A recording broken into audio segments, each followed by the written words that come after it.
bad and who's good? Little Red Riding Hood. Once upon a time, there was a girl called Little Red Riding Hood.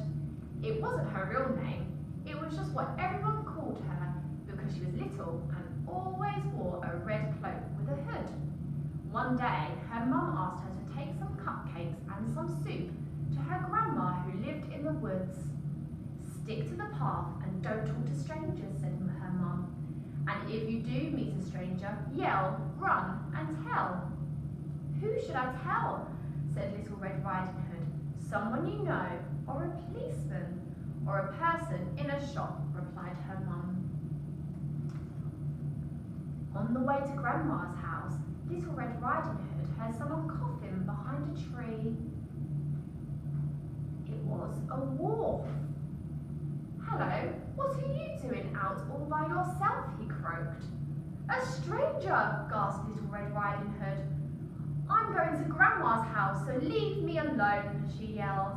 She ran and ran until she met a rabbit. Oh, hello, what's wrong? Asked Rabbit.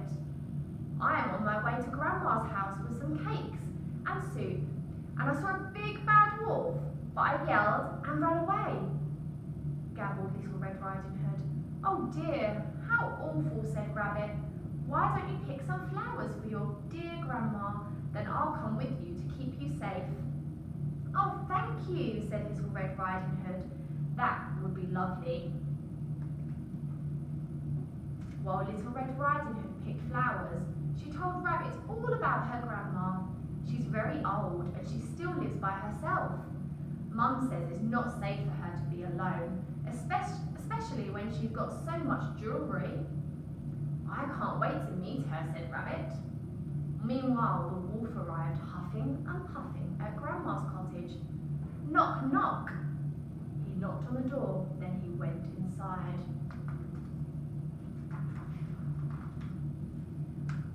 When Little Red Riding Hood arrived at the cottage, she found someone snuggled up in Grandma's bed, wearing a nightie and a cap.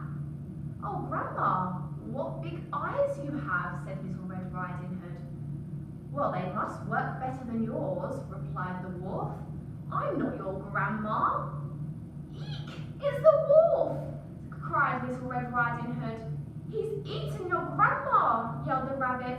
Oh no, Grandma! Cried Little Red Riding Hood. Yes, dear, replied Grandma, walking into the room carrying a tea tray. What on earth is the matter? Oh, I thought this big bad wolf had eaten you, cried Little Red Riding Hood. I didn't, croaked the wolf. He was about to, cried Rabbit, moving towards the door. But just then, crash! A policeman burst in. Thank goodness you're here, cried Little Red Riding Hood. Arrest him! I will, said the policeman, and he grabbed the rabbit by the ears. Will someone please tell me what is going on here? Shouted Little Red Riding Hood. So Grandma told her, Mr. Wolf is a friend of mine. He came to warn me that you were all alone in the woods and that you were talking to strangers, so we called the police. Mr. Wolf looked poorly when he got here, so I made him put on something warm and get into bed. Then I made some tea. So that's why you're wearing Grandma's nightie and cap, said Little Red Riding Hood.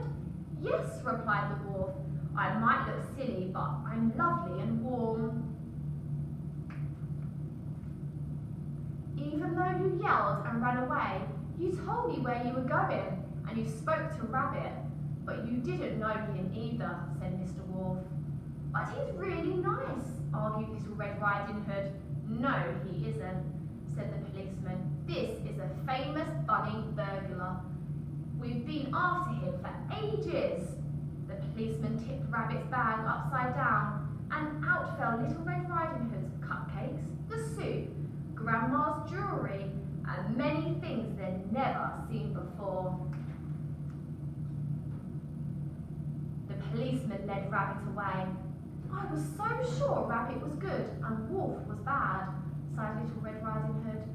You can't always tell who's bad and who's good, Mr. Wolf. And now you know him, he's not a stranger, said Grandma. Little Red Riding Hood looked over at Mr. Wolf, who was sitting in bed, drinking tea, and still wearing Grandma's nightie and cap. Well, he might not be a stranger, giggled Little Red Riding Hood, but he definitely looks strange. And our story has finished.